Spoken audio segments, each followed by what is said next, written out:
क्या भानगढ़ में सचमुच भूत हैं? जानने के लिए अंत तक इस वीडियो को जरूर देखिए।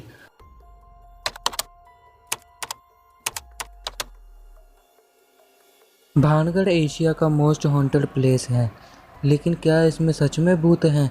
ये जानने के लिए हमें पहले भानगढ़ के इतिहास के बारे में जानना होगा।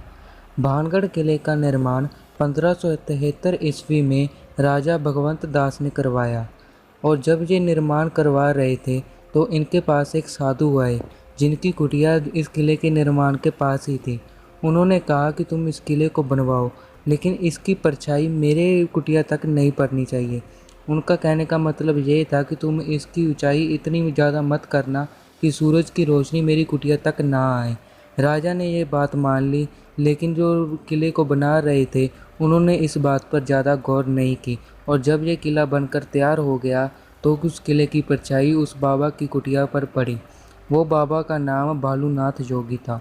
वो बहुत ही ज़्यादा क्रोधित हो गए और उन्होंने श्राप दे दिया कि ये भानगढ़ हमेशा के लिए वीरान हो जाए। ज़्यादातर लोग इसी कहानी पर विश्वास करते हैं, लेकिन इससे जुड़ी एक कहानी और भी है।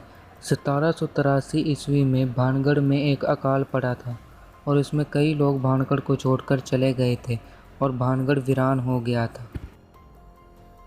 लेकिन ये कहानी भानगढ़ के भूतिया होने से ज़्यादा नहीं जुड़ती है।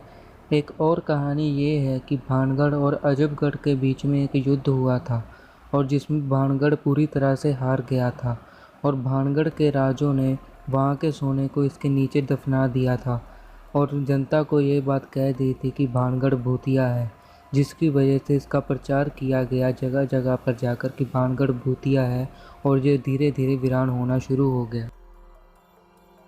और अब वो कहानी जिस पर लोग सबसे ज़्यादा विश्वास करते हैं कि भानगढ़ इसी कहानी की वजह से भूतिया है। कहानी है रानी रत्नावती की। रानी रत्नावती भानगढ़ की बहुत ही खूबसूरत रानी थी। उसकी खूबसूरती पर बहुत से लोग मोहित थे। कई राजों ने उससे विवाह का प्रस्ताव भी भेजा, लेकिन रानी ने सबका प्रस्ताव खारिज कर दिया। एक दिन रानी अपनी सहेलियों के साथ बाजार में कुछ सामान लेने के लिए निकली। वो बाजार में एक इत्र की दुकान पर गई और वहाँ से इत्र खरीदना चाहती थी। वहाँ के पास पर ही एक साधु बैठा था। वो एक तांत्रिक था और उसका नाम सिंधु खेड़ा था।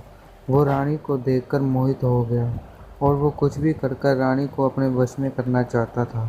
उसने अपनी तंत्र मंत्र से एक इत्र की बोतल पर तंत्र कर दिया और रानी ने वो इत्र की बोतल भी उठा ली। जैसा वो तांत्रिक चाहता था सब कुछ वैसा ही चल रहा था। रानी और उसकी सहेलियां भानगढ़ की ओर चलना शुरू करती है। रास्ते में एक सहेली ने रानी से कहा कि तुम इस शीशी को मत लगाना। उसने देखा था कि वो उस तांत्रिक ने उस शीशी में कुछ किया है। रानी को क्रोध आ गया और उसने वो शीशी को बाहर निकालकर एक पत्थर पर फेंक दिया।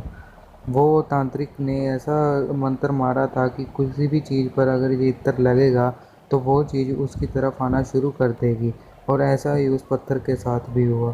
वो पत्थर तांत्रिक की ओर आना शुरू हो गया और वो पत्थर इतना बड़ा था कि उसने तांत्रिक को कुचल दिया और जिससे तांत्रिक की मौत हो गई।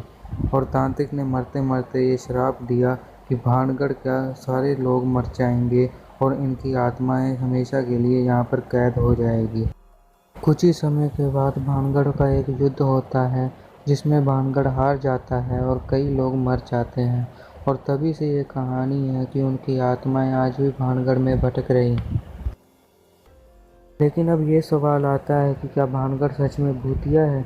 कई पैरानॉर्मल इन्वेस्टिगेटर भानगढ़ गए और कईयों ने वहाँ पर रात भी गुजारी, लेकिन सबने कहा कि भानगढ़ में कुछ भी नहीं है। इंडियन पैरानॉर्मल सोसाइटी के फाउंडर गौरव तिवारी भानगढ़ में गए और अपनी इन्वेस्टिगेशन की। उन्होंने भी सिरे से खारिज कर दिया कि भानगढ़ भूतिया नहीं है। लेकिन अब दूसरा पहलू ये है कि आर्कियोलॉजिकल सर्वे ऑफ इंडिया, जिसके अंडर भानगढ़ आता है, और भारत के कई हिस्से भी उनके अंडर आते हैं, लेकिन हर हिस्से के पास उनका एक हेडक्वार्टर है। लेकिन भानगढ़ के पास एएसआई का कोई भी हेडक्वार्टर नहीं है। इससे क्या साबित होता है? और दूसरी बात ये है कि हमारे कानून में भूतों को लेकर कोई भी कानून नहीं है, लेकिन सरकार ने भानगढ़ के बाहर एक बोर्ड लगा रखा है कि सूर्य उदय से पहले और सूर्य उदय के बाद भानगढ़ के अंदर जाना वर्जित है। अब इससे क्या साबित होता है?